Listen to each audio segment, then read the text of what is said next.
My paranormal experience happened in 1992 in Desoto, Texas, a small suburb off of Dallas. In fact, our northernmost border is the city of Dallas. It was a summer day, mid-June, and a friend of mine and I were fishing in a creek not too far from my house. This particular creek is called the 10 Mile because we Texans are terrible at naming things. You can assume properly how long this particular creek goes for, but it's actually a rather large creek. You see, most of the North Texas area is sitting on top of a giant limestone slab, and so certain major waterways, like the 10 Mile Creek, actually get into that limestone rock. The area I was, it's about 15 to 20 feet deep, and maybe even more in some places, and definitely around 12 to 15 feet wide in a lot of locations, sometimes much, much larger. So again, it's a summer, it's the morning, about 10:30, 11 o'clock. We had been there fishing because it's North Texas. It's a small creek.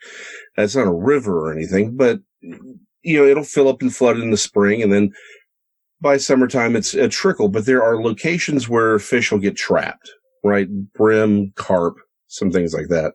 It's a fun place to go out and fossil hunt and fish from time to time, just to have fun when you're a kid. And like I said, it's about 10:30, starting to get a little warm. So we started to pack up.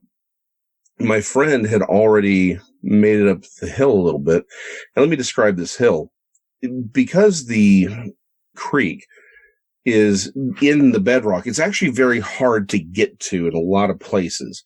But the place that we were at, the wall had actually collapsed a long time ago and built up sort of this rocky riverbank that you could use to climb in and out very, very easily. Most places to access this creek are very, very difficult because, again, largely a sheer cliff wall. And also, because of the yearly flooding, the soil around the creek is very, very good. And so you get a lot of shrubs and trees and greenway. In fact, it's almost impossible to see into the creek unless you're on a bridge going over the creek. It's virtually impossible because of how thick the greenery is. So he'd already made it up the hill a little bit, and I was still in the process of packing up. I'd wanted to fish just a few minutes longer. And so I'm packed up. He's already at the top of the hill, and I'm just starting to climb up, and I get into the tree line when I hear something. It's a noise I'd never heard before. To say it sounded like a bird call would be incorrect. It was more like, I've never heard anything like it since, but it definitely sounded like a call. The closest thing I can equate it to is an ugly crow. It was loud, it was powerful, but I never heard anything like it. I'd spent my entire life climbing all over the creeks. By this time, I'm 12, 13. So I knew all the sounds of the local wildlife.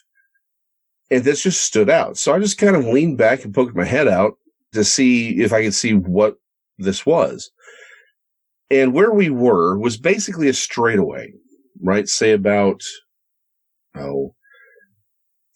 say maybe 50 yards, right? And I'm basically in the middle. So it's this straightaway because the creek itself just very much snakes through Duncanville, DeSoto, Lancaster, and eventually meets up with the Trinity River, which is the primary waterway. But for where I was, it was a straightaway. And it's sheer cliffs on either side, except for our one little bank where the wall had collapsed.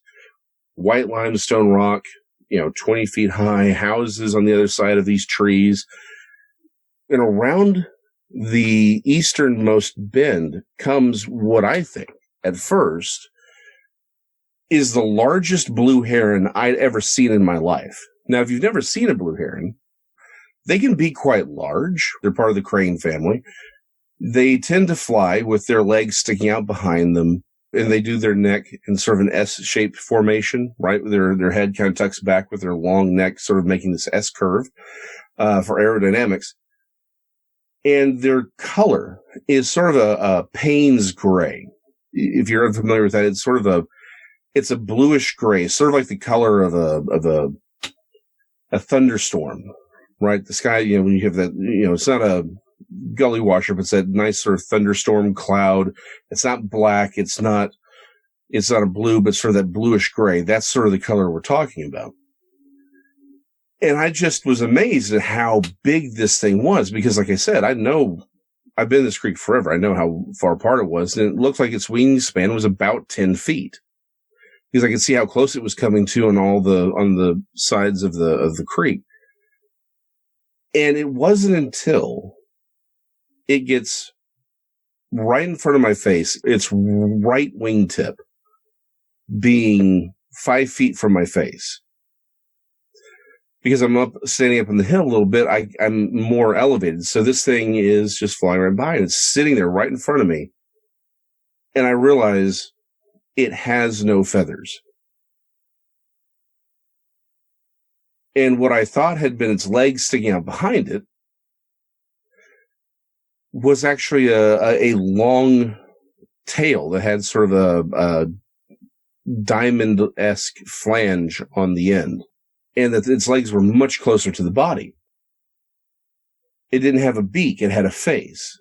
And it was just this leathery Payne's gray pterosaur that I was looking at. And I just watched it as it flew by. And I watched it fly away, and it made this turn, just sort of banked to follow the creek and just completely disappeared. If you don't know what a pterosaur is, they are flying reptiles. Most people associate them with dinosaurs because we find them in the fossil record there as well. But they're really reptiles. And most people think of the pteranodon, right? That's the thing you see in the Flintstones in most movies, right? It has a long beak and a big crest. It doesn't have a tail. But there are other kinds. You have the Rhamphorhynchoid family, which tended to be much smaller than, say, your pteranodon. And imagine, if you would, a big, maybe monitor-like lizard that has big leathery wings. And the tip of its nose is a tooth. That's where the name comes from. And its tail is long and then has a little flange that it uses for steering and flying. That's what I'm looking at when I saw this creature. It was just this flying reptile, had a long neck that it had sort of curved back on itself for flying like a crane would. And it's this supposedly extinct prehistoric animal, and it's right in front of my face. I would like to say I had, that I freaked out or whatever. I didn't really have much of a response except total shock at what I was seeing. I was a fan. I mean, what kid doesn't love dinosaurs? But they're not supposed to be where I am. Nor are they supposed to be extinct. I mean, don't get me wrong. I'd heard stories my whole life of living dinosaurs, but they were in Africa or the Loch Ness in Scotland or Papua New Guinea. They didn't exist in Dallas, or just outside of Dallas, Texas, in a small suburb. I just couldn't really believe that I had seen what I had seen. And about this time, just as it's rounding the corner, my friend makes it back down the hill, and he's like, "Hey, you coming or what?" And I literally just pointed. I said, "Did you see that pterodactyl that just flew by?" And he laughed and said, "If you don't hurry up, I'm going to eat all the sandwiches." And that's when I realized, I just kind of stopped and was like, no one's going to believe this story. And to be honest, I didn't believe the story. I'd seen it. But this is DeSoto, Texas. Dallas, Texas is one of the largest conurbations in the country. We are heavily industrialized. In my mind, there was simply no way that there could be a living population of pterosaurs in my backyard, right? That's for other places. That's for these exotic locales. That's not for where I lived. So I kept quiet to myself. for 20 years. And if I'm being honest with myself, it was always in the back of my mind, telling me the world isn't what we've been told. And the thing is, for the longest time, I believed that. Like, I believed that there were these, cryptozoological animals. I read upon them. I saw them. I just didn't believe I had seen one because I couldn't accept the idea that they lived where I was. Even when I'd heard about the stories of these much larger pterosaur-like creatures being seen in Brownsville, which is, as the crow flies, not all that far from me, but that's still South Texas. That's hours away. The Rio Grande Valley, that's a decent drive from Dallas, right? And so the idea that they would be, again, in my neck of the woods in Dallas, Texas, is an impossibility. But as life went on, I started to discover that that is not the case, that other people have seen them in my area. In fact, I know several people who've seen them in and around that same creek. They've seen them just a little bit further out in Cedar Hill. They've seen them in Kennedale and Fort Worth. They've been seen in southern Oklahoma, which is actually a much closer drive from Dallas than even Brownsville is. So over the years, I have discovered that this is a real phenomena that occurs in North Texas, that we do have at least a breeding population of living pterosaurs. And I happened on some strange day back in 1992 to have run across one. I wish that I could sit here and say it changed my life for the better, and I don't know if I can say that yes or no. I'm having a lot of fun with what I'm doing, though. It's opened my eyes to a lot of things. It's definitely not a story that you tell at parties, but every once in a while you run across someone and it gives you something to talk about that allows you to bond with them because they've seen the impossible. And we all seem to live in a world where the impossible is happening every day. And the rest of the world doesn't necessarily want to talk about it or believe it because it upsets too many apple carts. But my apple cart got shaken that day. And it took me over 20 years to accept that shaking and to really sort of move into that part of my life where I could accept that it had happened. But it did happen. And there's a lot of people out there who are, I would imagine, having the same response I had. It's this thing that I just saw can't be where I live. Well, I assure you they can. They live wherever they want to live. And what we're told every day on a daily basis certainly doesn't seem to matter all that much.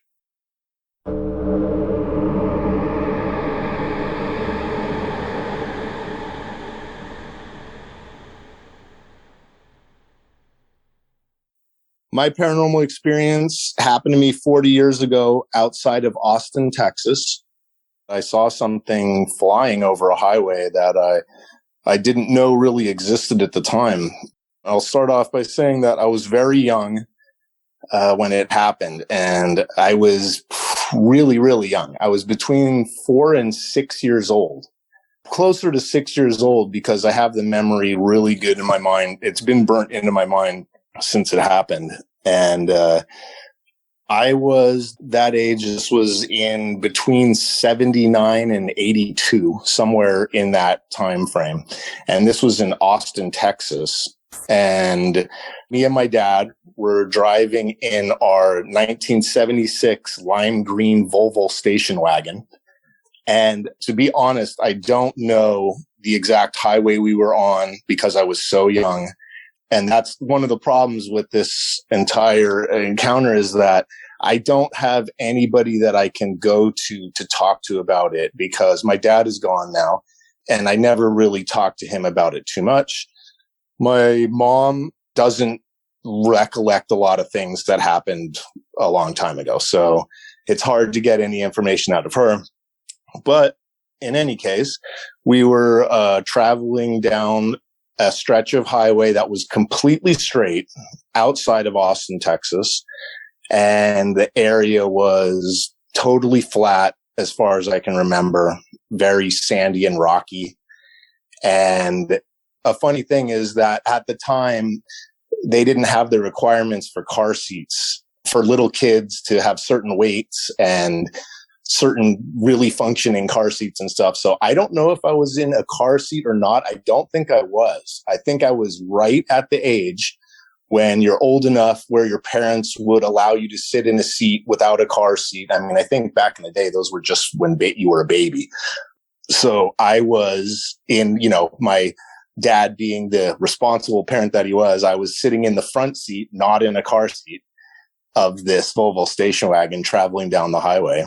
And if you can imagine when you're a taller person, like my dad was over 6 foot. And when you're a taller person sitting in a driver's seat of a car or any front seat of a car, you see a lot of the top of the car and you see straight out in front of you. You don't see too much above you looking out the windshield. When you're a little kid sitting in the front seat, you kind of have a better view of the sky that's above you. And I remember that. I mean, just as being a kid, and I kept thinking about it. And I'm like, yeah, it makes complete sense because I have to go back and think about this from such a long time ago. So we were traveling down the road and I'm there in the front seat and I can see much further into the sky. And I don't remember how or exactly when it happened. I wasn't looking at now what it's going to be referred to as a pterosaur or pterodactyl, and is what I saw. And it came from my side of the car. So it was coming from the passenger side, passing directly over the freeway towards my dad's side of the car while it's leaving. And I don't know exactly at what point I saw it at an angle in the sky. I would have to say somewhere at it's coming at a 90-degree angle to the car, going straight across the highway like an X. And I probably saw it at a 45-degree angle up in the air in the sky in front of the car. So I saw it for a total of, I would have to say at the very most, 5 seconds. Because we were traveling, I don't know, 70, something like that, 60, and it was going the exact opposite way. So I really just kind of open mouth stared at it, and I'll get into the description in a minute, but I open mouth stared at it and it just kind of glided. It never flapped a wing or anything. It was just gliding like a solid gliding object, and it didn't move at all. It was just stone still, and it flew directly across. It just glided directly across at probably about 200 feet or so.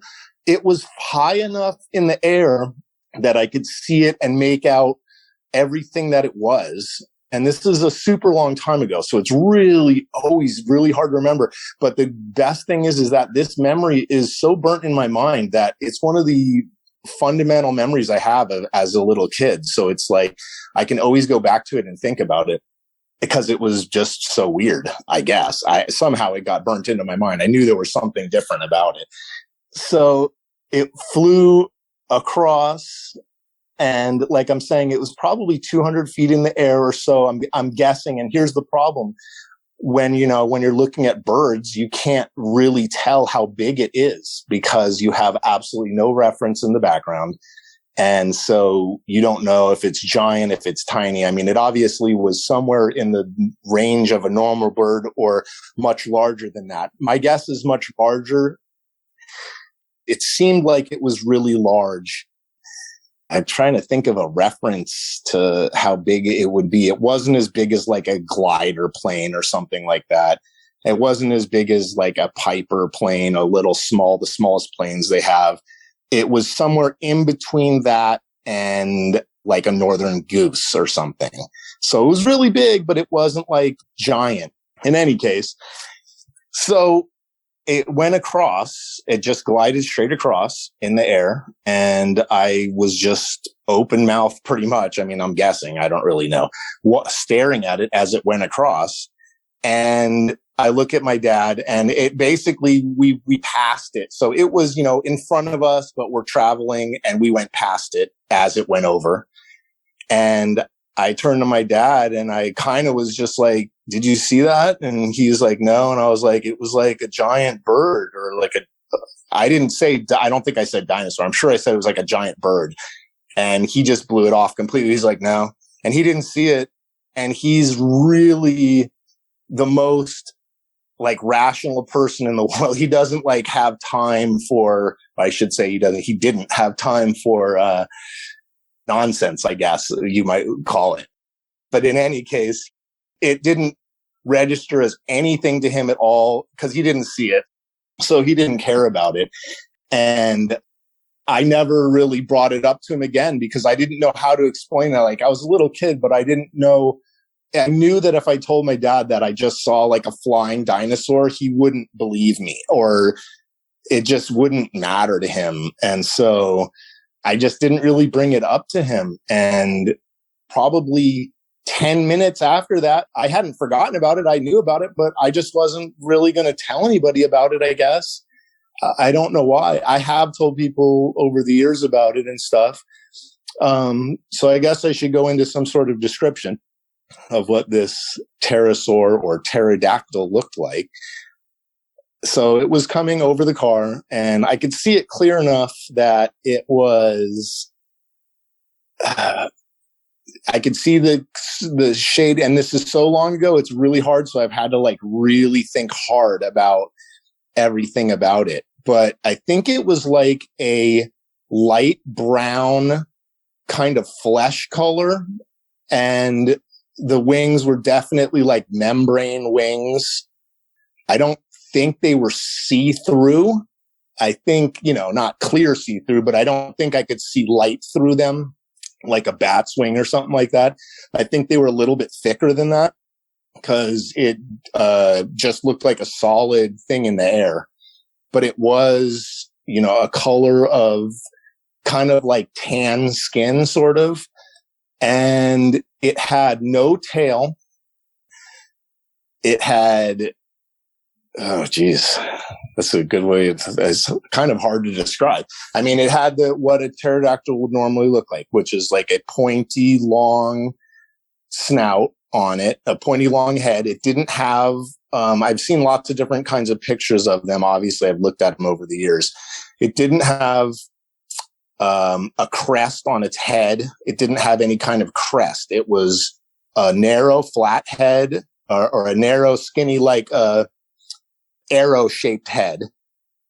And that was probably like 2 feet long, 3 feet long. And then it went back from there just straight into a short neck and then into the giant, broad, bat-like wings that went way out.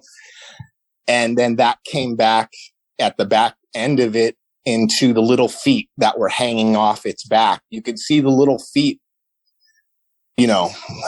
I can't do it justice, the description, because you really would have to see a picture of a pterosaur or a pterodactyl. But in the back, some of them have tails and stuff like that. This did not have a tail at all.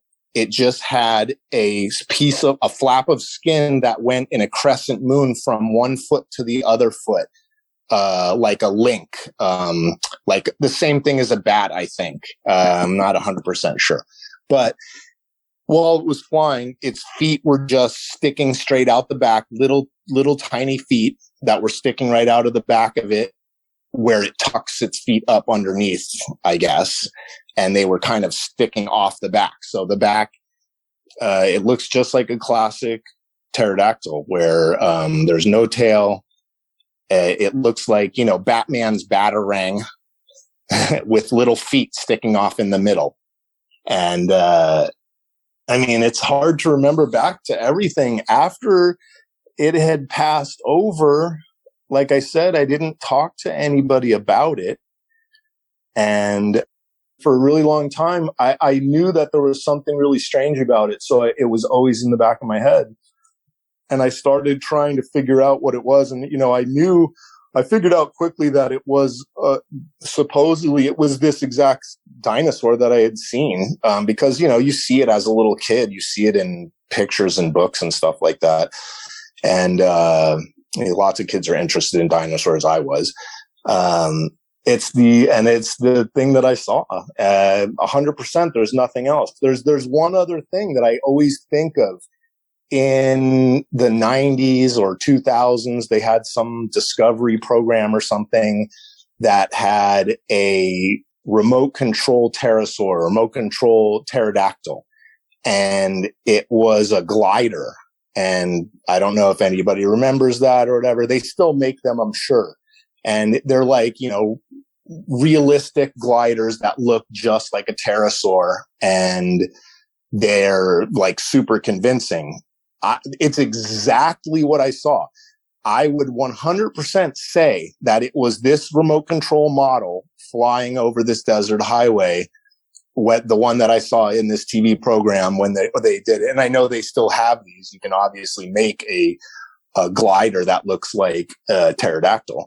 And that's what I would say it was. 100%, that's what it was. Except that I highly doubt in 79 or 80, someone had a remote control pterodactyl that they were flying over a desert road in the middle of Texas for no reason at all.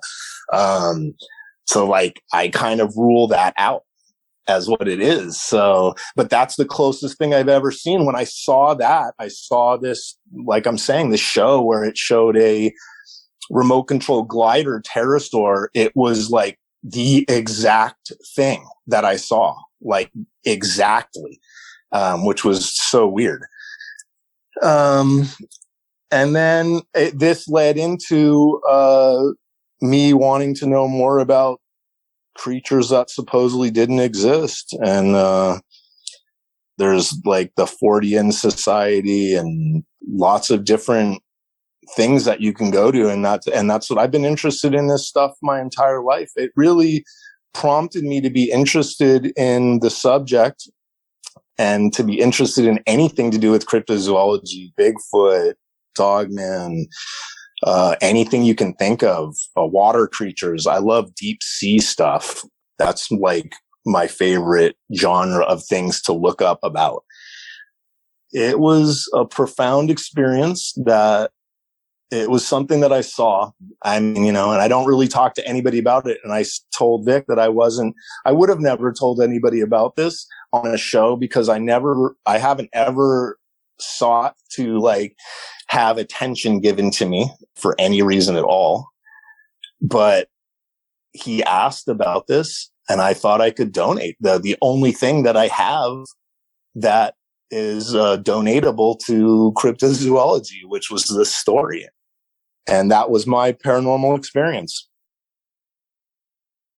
If you've had a paranormal experience and would like to be a guest on the show, please contact us by going to myparax.com. That's myparaex.com.